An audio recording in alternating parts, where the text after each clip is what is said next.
সমাগত বৰপেটাৰ প্ৰাণৰ উৎসৱ দৌল মহোৎসৱ অহা 16 মাৰ্চৰ পৰা 4 দিনীয়াকৈ বৰপেটাত অনুষ্ঠিত হ'ব সগৌৰৱে দৌল মহোৎসৱৰ কাৰ্যসূচী আৰু ইতিমধ্যে মই উপস্থিত আছোঁ বৰপেটাৰ সুন্দৰীদিয়াত আৰু এই সুন্দৰীদিয়াত দৌল উৎসৱৰ লগত সংগতি ৰাখি মুকলি পথত হোলী গীত প্ৰতিযোগিতাৰ আয়োজন কৰিছে সুন্দৰীদিয়াবাসীয়ে আৰু ইতিমধ্যে মই সতীৰ্থ ভিডিঅ' জাৰ্নেলিষ্টক ইয়াৰ পৰিৱেশ দেখুৱাবলৈ অনুৰোধ জনাইছোঁ এইদৰে বিভিন্ন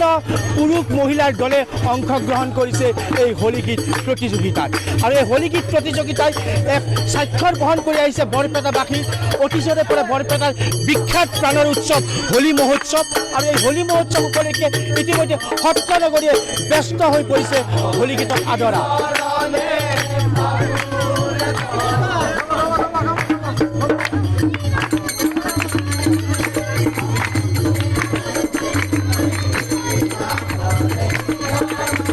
শিশুৰ পৰা বৃদ্ধলৈকে সকলোৱে সমবেত হৈছে হোলী মহোৎসৱক আদৰিবলৈ আৰু এই মুহূৰ্তত আমি উপস্থিত আছোঁ এই মুকলি হোলী গীত প্ৰতিযোগিতাৰ যি বিচাৰক তেওঁলোকৰ ওচৰত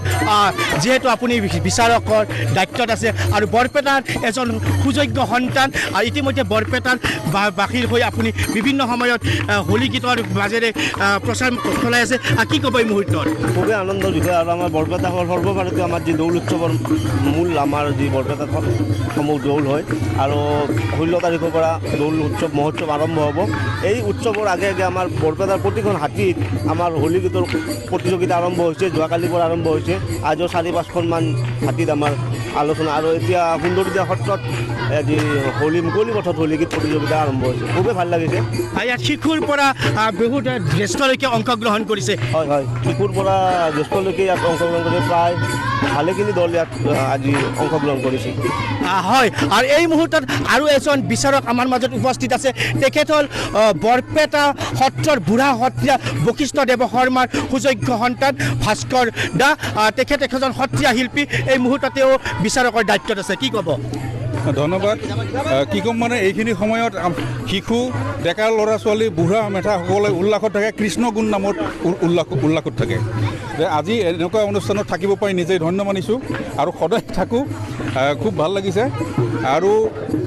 এতিয়া উল্লাস কৃষ্ণগুণ গান উল্লাস যদিও যৌৱনৰ উৎসৱ এইটো যদিও যৌৱনৰ উৎসৱ বসন্তৰ উৎসৱ ৰঙৰ উৎসৱ তথাপিও এইটো উৎসৱৰ বিশেষত্ব হৈছে কি যে ইয়াত আমাৰ থাকে ভক্তি দৰ্শন ভক্তি মাৰ্গীয় কথা গতিকে এইখিনি কথা খুব ভাল লাগিছে আমাৰ হয় আজিতো বৰপেটাৰ হোলী গীত বুলি ক'লে সকলোৰে প্ৰাণ চঞ্চল কৰে এটা উৎসৱ হয় হয় হয় হয় বৰপেটা হোলী গীত বোলে প্ৰাণ চঞ্চল কৰে উৎসৱ তাৰে লগতে আছে প্ৰকৃতি পুৰুষৰ দুই নিয়ন্ত মাধৱ প্ৰকৃতি পুৰুষ আৰু দুয়োটা যে নিয়ম মাধৱে চলায় সেইখিনি কথা আমি উল্লাসত গাওঁ এই মুহূৰ্তত এটি হোলী গীতৰ সুৰ আপোনাৰ পৰা প্ৰকৃতি পুৰুষ দুই নিয়ন্ত মাধৱ হে প্ৰকৃতি পুৰুষ সমস্তৰে আত্মা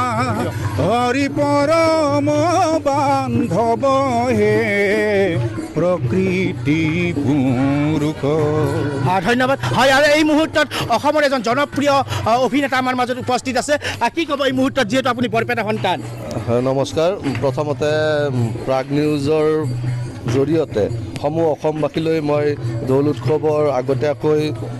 শুভেচ্ছা জনাইছোঁ সুন্দৰীদিয়া সত্ৰ এক ঐতিহ্যমণ্ডিত সত্ৰ আৰু ইয়াত অতীজৰে পৰা দৌল উৎসৱ পালন কৰা হৈ আছে আৰু এইবেলিও 16 তাৰিখৰ পৰা 19 তাৰিখলৈকে আমি 4 দিনীয়া কাৰ্যসূচীৰে সুন্দৰীদিয়া সত্ৰত দৌল উৎসৱ পালন কৰিব লৈছোঁ গতিকে সমূহ অসমবাসীক সুন্দৰীদিয়া সত্ৰলৈ আহিবৰ বাবে মই অনুৰোধ জনাইছোঁ হয় আৰু এই মুহূৰ্তত বৰপেটা সত্ৰৰ সমীপৰ সুন্দৰীদিয়া সত্ৰত এইদৰে দেখা গৈছে বিভিন্ন দলে পুৰুষ মহিলাৰ বিভিন্ন দলে এতিয়া মুকলি পথত হোলী গীত প্ৰতিযোগিতাত অংশগ্ৰহণ কৰিছে আৰু মই সতীৰ্থ ভিডিঅ' জাৰ্নেলিষ্টক ইয়াৰ কিছু সামগ্ৰিক পৰিৱেশ দেখুৱাবলৈ অনুৰোধ জনাইছোঁ